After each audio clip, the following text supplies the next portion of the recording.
بسم اللہ الرحمن الرحیم. جاوید اور فیصل افریدی، میں آپ دونوں کو خراج تحسین پیش کرتا ہوں، کیونکہ آپ جب سے ہماری حکومت آئی ہے آپ نے شروع سے ہی ہمیں اس چیز کا احساس دلوایا کہ اگر پاکستان نے انڈسٹریلائز ہونا ہے تو ہمارا جو سب سے بہترین ایلائے ہے وہ چائنا ہے.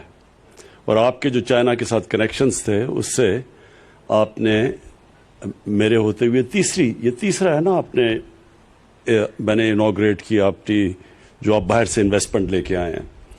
تو میں آپ کو مبارک بھی دیتا ہوں. اور آج چائنیز امبیسڈر ہمارے ساتھ ہیں. مجھے بڑی خوشی ہے کہ جو چائنیز امبیسڈر ہیں ان کی جو بیک گراؤنڈ ہے، ان کی بیک گراؤنڈ کامرس سے ہے. یہ میئر رہ چکے ہیں اور یہ سمجھتے ہیں، یہ ڈپلومیٹک کورس سے نہیں ہے، یہ ڈیولپمنٹ سمجھتے ہیں. اور جو پاکستان کا فیوچر ہے، اگر کسی ملک سے بھی ہم سیکھ سکتے ہیں وہ ہے چائنا، کیونکہ ان کا جو ڈیولپمنٹ ماڈل ہے وہ ہمیں سب سے زیادہ سوٹ کرتا ہے.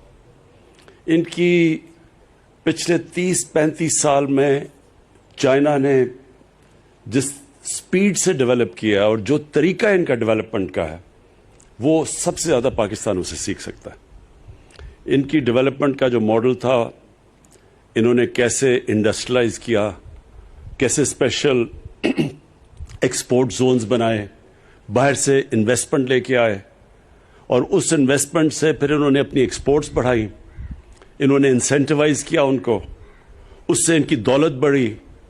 جب ملک کی دولت بڑھی تو انہوں نے جو سب سے دنیا کی تاریخ میں سب سے بڑا کام کیا، لوگوں کو غربت سے نکالا. یہ جو چائنا نے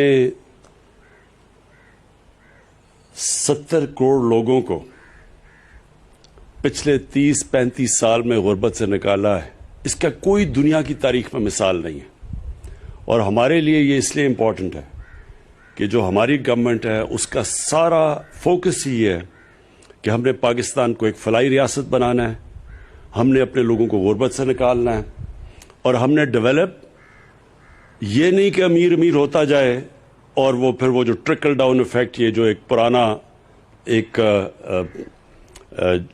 نیو لبرل تھیوری تھی ڈیولپمنٹ کی، ہم اس میں نہیں بلیو کرتے بلکہ ان کی تھیوری میں بلیو کرتے ہیں کہ جب آپ نیچے سے لوگوں کو اوپر اٹھاتے ہیں تو تب اصل میں ڈیولپمنٹ ہوتی ہے.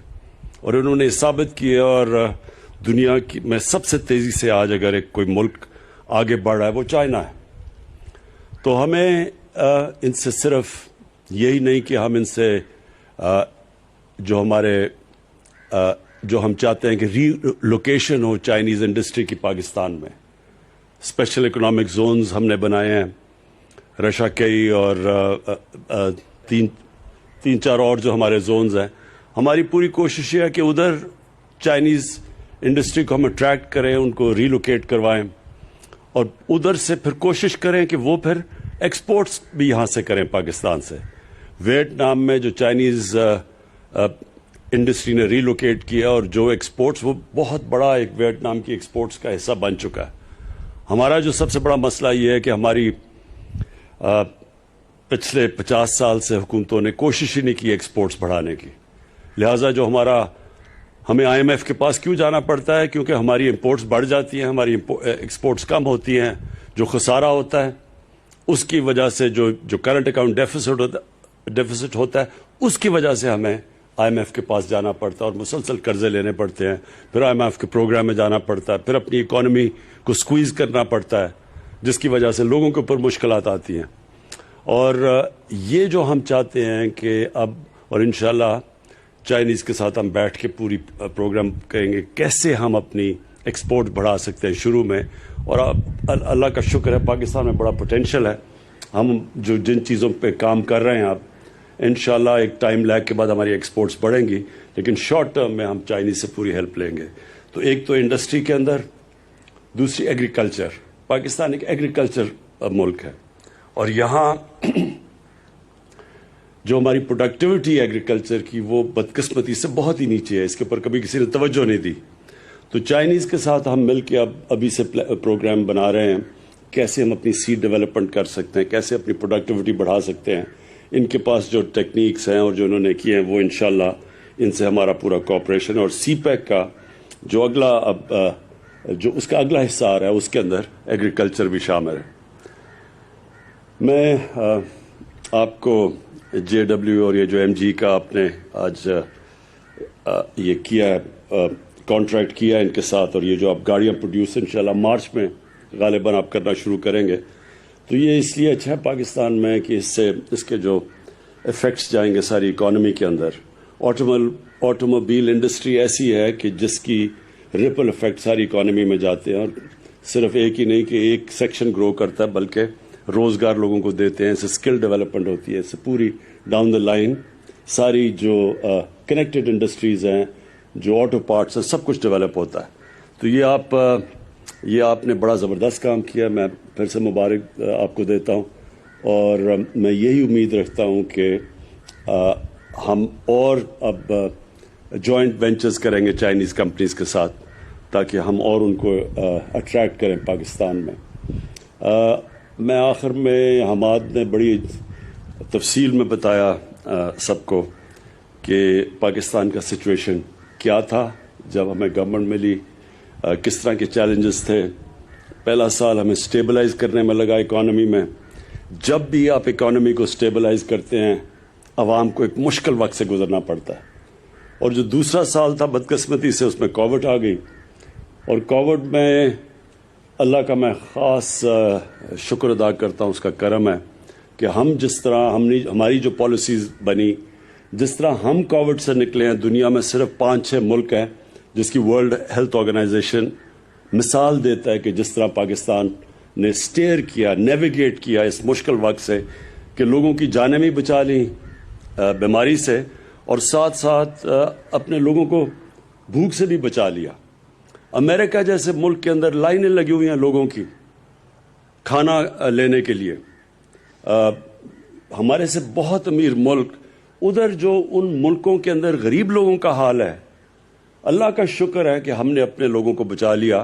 ہمارا تو ویسے ہی 25% لوگ غربت کی لکیر سے نیچے تھے, تو ہمیں تو سب سے بڑا خوف یہ تھا کہ لاک ڈاؤن کی وجہ سے بیچارہ نچلا طبقہ پس جائے گا بالکل.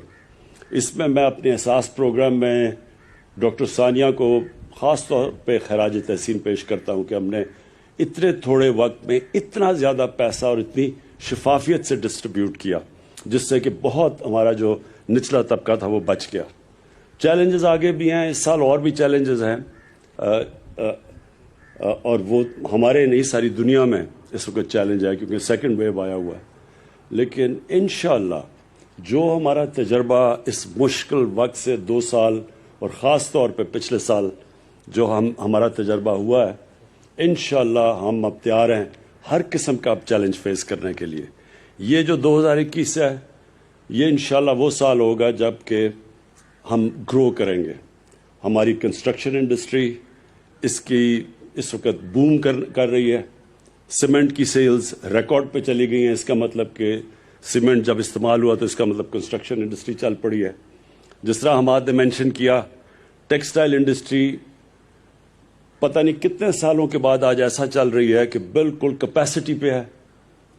ٹیکسٹائل کے ورکر نہیں مل رہا ہے, مزدور نہیں مل رہا ہے ٹیکسٹائل کے, فیصل آباد میں, سیالکوٹ میں اور گجرانوالہ میں, اور آگے آرڈرز ہیں. ہم سب سے برے صغیر میں سب سے تیزی سے اگر کوئی ریکور کیا ہے کووڈ سے تو پاکستان کیا ہے. ایکسپورٹس ہماری باقی جو ہمارے کمپیٹیٹرز تھے ان سے تیزی سے بڑھ رہی ہیں. تو پاکستان اب ایک صحیح ڈائریکشن میں جا رہا ہے. یہ جو سال ہے ہمارا 2021 کا, اس میں ہماری جو پالیسی ہے بڑی سمپل ہے. ہم نے بزنس فرینڈلی پالیسیز بنانی ہیں. ہم نے اپنی انڈسٹری کی مدد کرنی ہے, خاص طور پہ جو ہماری انڈسٹری نگلیکٹ ہوئی, پیچھے رہ گئی, انڈسٹریلسٹ پیچھے رہ گیا, ہم نے پوری ان کو انسینٹیوائز کرنا ہے. اور جو ویلتھ کریشن ہوگی, جو ہمارے ملک میں دولت بڑھے گی, اس ساری دولت کا ہم استعمال کریں گے لوگوں کو غربت سے نکالنے کے لیے. ہمارا جو احساس پروگرام ہے, میرے جو